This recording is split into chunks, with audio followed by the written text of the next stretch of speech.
प्रारंभिक परीक्षा में 2 प्रश्न पत्र होंगे। पहला प्रश्न पत्र सामान्य ज्ञान का होगा, जनरल स्टडी का, और दूसरा प्रश्न पत्र विधि का होगा अर्थात लॉ का। पहले प्रश्न पत्र जो कि सामान्य ज्ञान का है उसकी अवधि 2 घंटे की होगी और कुल अंक 150, और इसमें प्रश्नों की संख्या भी 150 में 1 अंक का होगा। सेकंड पेपर जो कि विधि से संबंधित है, इसमें कुल 150 प्रश्न होंगे और ये 150 प्रश्न कुल 300 अंकों के होंगे, अर्थात एक प्रश्न के लिए आपको 2 अंक दिए जाएंगे। इस तरह से कुल पहले प्रश्न पत्र के 150 अंक तथा दूसरे प्रश्न पत्र के 300 अंक मिलाकर के कुल 450 का ये पूरा अंक बैठेगा। यहां महत्वपूर्ण बात जो ध्यान रखने वाली है वो है नेगेटिव मार्किंग की। सभी दोनों जो ऑब्जेक्टिव प्रश्न पत्र हैं इन दोनों में नेगेटिव मार्किंग है, और ये नेगेटिव मार्किंग 1/3 की है। 1/3 नेगेटिव मार्किंग का तात्पर्य है कि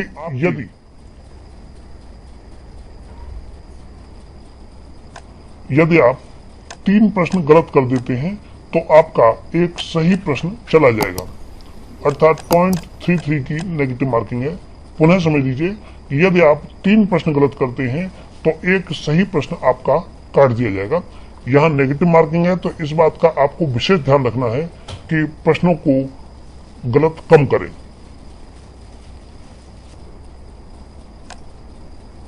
सामान्य ज्ञान का जो प्रथम प्रश्न पत्र है, इस प्रथम प्रश्न पत्र में भारत का इतिहास, भारतीय संस्कृति, भारत का भूगोल, भारतीय राजनीति, वर्तमान राष्ट्रीय मामले और सामाजिक सुसंगति के विषय, भारत और विश्व, भारतीय अर्थव्यवस्था, अंतर्राष्ट्रीय विज्ञान एवं प्रौद्योगिकी, संचार एवं अंतरिक्ष के क्षेत्र में विकास पर आधारित प्रश्न सम्मिलित हो सकते हैं। इतने सब्जेक्टों से आपके जनरल स्टडी वाले प्रश्न पत्र में प्रश्न पूछे जाएंगे।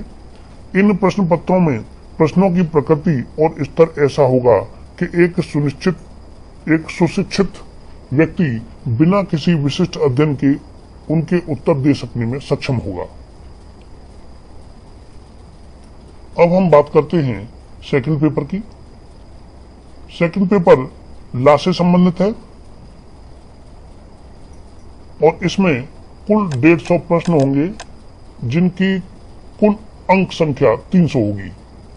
इस प्रश्न पत्र में भारत में तथा विश्व में विशेष रूप से विधिक क्षेत्र में हो रही प्रतिदिन की घटनाएं, अधिनियम एवं विधियों पर आधारित प्रश्न सम्मिलित हो सकते हैं। पहली बुक है इसमें विधि शास्त्र की, दूसरा है अंतर्राष्ट्रीय संगठन, तीसरा है वर्तमान अंतर्राष्ट्रीय प्रकरण, चौथा है भारतीय संविधान, पांचवा है संपत्ति अंतरण अधिनियम, छठवां है भारतीय साक्ष्य अधिनियम, सातवां है भारतीय दंड संहिता IPC, आठवां है सिविल प्रक्रिया संहिता, नौवां है आपराधिक प्रक्रिया संहिता और 10वां है संविदा विधि। इस तरह से इन 10 सब्जेक्टों से इसमें कुल 150 प्रश्न आपसे पूछे जाएंगे। ज्यादातर बुक्स आपके पास होंगी। इस समय लॉ से रिलेटेड कुछ छोटे छोटे लॉ फाइटर जो कि इलाहाबाद एवं लखनऊ एवं कानपुर में आसानी से प्रोवाइड हो जाते हैं, तथा अन्य उत्तर प्रदेश के विभिन्न छोटे छोटे शहरों में भी इनकी बिक्री इस समय आपको आसानी से मिल जाएगी। बने हुए नोट्स आते हैं, आप उनको फॉलो कर लें, क्योंकि अभी पेपर में टाइम अच्छा है और आप अपनी पढ़ाई को बड़े आसानी से कर सकते हैं। IPC, CRPC, एविडेंस, इनके लिए आप पेयर एक्ट और बुक को फॉलो करें। भारतीय संविधान के लिए आप GN पांडे तथा संविधान का बेयर एक्ट, भारतीय साक्ष्य अधिनियम के लिए भी राजाराम यादव की बुक आती है और अवतार सिंह की बुक भी आती है, और साथ में प्री के लिए बेयर एक्ट काफी सटीक रहेगा।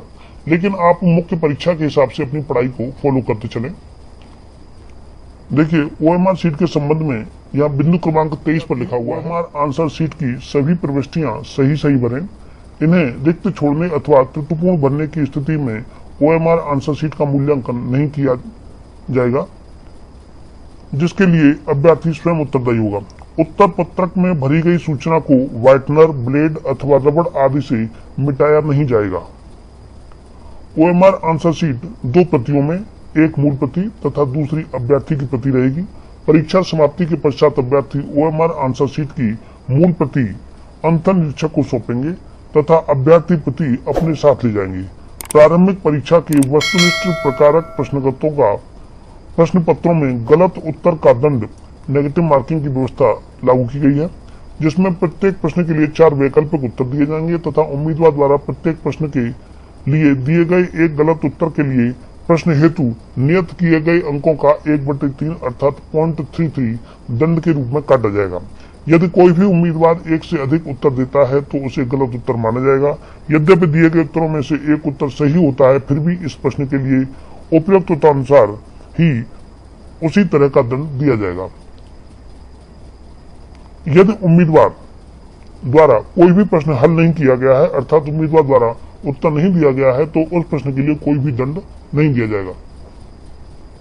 अनुसूचित जाति तथा अनुसूचित जनजाति के अभ्यर्थियों के लिए न्यूनतम मानक 30% निर्धारित है, अर्थात इस श्रेणी के अभ्यर्थी यदि प्रारंभिक या मुख्य परीक्षा में 30% से कम अंक प्राप्त करते हैं तो वे श्रेष्ठता अथवा चयन सूची में सम्मिलित नहीं किए जाएंगे। इसी प्रकार अन्य श्रेणियों के अभ्यर्थियों के लिए न्यूनतम 40% अंक निर्धारित है। यदि वे 40% से कम के अंक प्राप्त करते हैं तो उन्हें निर्धारित श्रेष्ठता सूची में स्थान नहीं दिया जाएगा। इस बात को आप भली भांति समझ लीजिए कि यहाँ जो 30% और 40% का मानक दिया गया है, ये उस स्थिति में दिया गया है जबकि इनको इतने कैंडिडेट प्राप्त नहीं होते हैं। अगर मान लीजिए आयोग को एक न्यूनतम कट ऑफ जो 30% यहाँ दी हुई है और उससे मुख्य परीक्षा में पास करने के लिए कहीं ज्यादा उम्मीदवार यदि प्राप्त होते हैं तो यहाँ 30% का जो निर्धारित न्यूनतम मानक अंक रखा है ये नहीं माना जाएगा। और यदि मान लीजिए अगर न्यूनतम कट ऑफ 40 या 45 पे जाता है SC/ST के लिए और जनरल के कैंडिडेट के लिए यदि वो 50% या 60% पे जाता है तो वो रखा जाएगा, न कि 40% रखा जाएगा। तो आप इस बात को अपने दिमाग से बिल्कुल क्लियर निकाल दें कि SC/ST के लिए 30% या अदर कास्ट के लिए ये 40% रह सकता है। इससे कहीं न कहीं ऊपर ही जाती है मेरिट। ये जो लिखा हुआ है ये केवल उस स्थिति में है जबकि इनको उतने कैंडिडेट प्राप्त नहीं होते हैं। सो फ्रेंड्स, आज के इस वीडियो में इतना ही।